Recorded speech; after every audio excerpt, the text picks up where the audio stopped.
I'm old, man. And every time I boot up the newest first-person shooter and jump into multiplayer, I feel it. I lived out my glory days in the late 90s and early 2000s. Quake, Half-Life, Counter-Strike, Team Fortress, Unreal Tournament. Barely functional dial-up internet meant that if you wanted the real experience, you packed up your entire rig for the weekend and hauled it over to a buddy's dingy basement.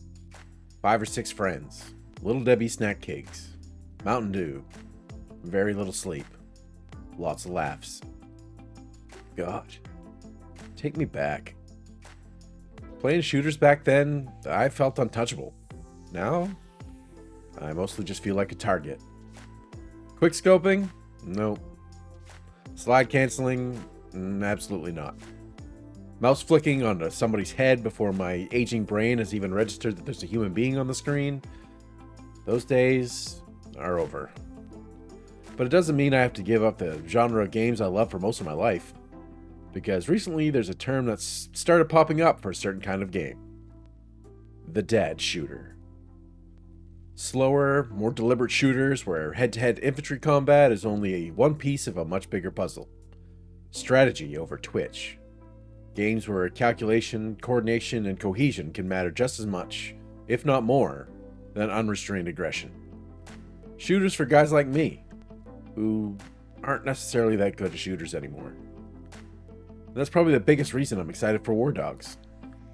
Wardogs doesn't shove a rifle in your hands and point you toward the front line. You absolutely can go there if you're up to the task. Me? Give me a hammer. There's something strangely satisfying about stacking up blocks of Hesco and smacking that little yellow X over and over again. I don't want to pigeonhole myself here, but I think that's what I miss the most. Which I think is kind of hilarious. I played a massive combined arms shooter with infantry, mortars, armored vehicles, helicopters, and apparently my favorite part was construction work. There's something about creating something beautiful in the middle of a war zone. Watching your teammates pile into the sniper hides, helping defend the castle you just crafted with blood, sweat, and an irresponsible amount of Hesco. Base building in video games is about as innovative as vanilla ice cream at this point, but Wardogs somehow made it so much more satisfying. And I really can't put my finger on why. I'm hoping after this weekend's beta, I'll finally be able to articulate it a little bit better. And then there are the vehicles. We've all driven the fast movers in other games, the quads, the buggies, things designed to get you from point A to point B as quickly as humanly possible. But something about lumbering across the battlefield in a big-ass 6x6 just hits different.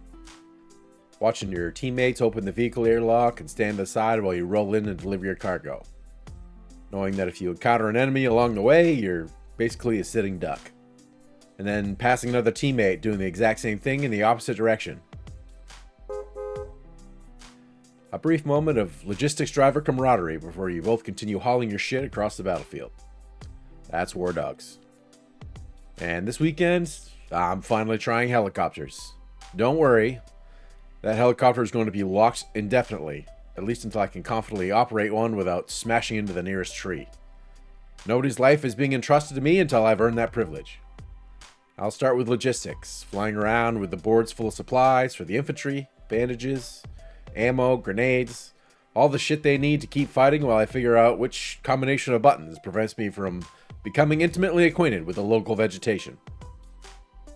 And once I actually become proficient in flight, I'll unlock the doors. Actual players. Actual human lives. I'm honestly a little disappointed that I never had the balls to try flying during the alpha. This weekend, I plan on making up for it. Now, I'm not saying I won't eventually go back to my shooter roots. I still love that shit after all. I'm just not setting any expectations that I'm going to be the guy at the top of the scoreboard anymore. Like I said before, that ship has sailed. But hopefully during this next test, I can finally unlock the defib and help support the guys who are top fragging. Maybe I'll even sneak a few kills of my own in there. And that's another thing I love about Wardogs. Going into a multiplayer FPS without the expectation that I need to top the scoreboard would normally feel weird. But in Wardogs, par for the course. Maybe I'm building the base. Maybe I'm hauling supplies. Maybe I'm flying a helicopter full of ammo to the front lines. Maybe I'm following some cracked out 19-year-old around with a defibrillator, desperately trying to undo whatever terrible decisions he's making. And every once in a while, maybe I'll pick up a rifle and remind these kids that the old man can still shoot. Probably not, but maybe.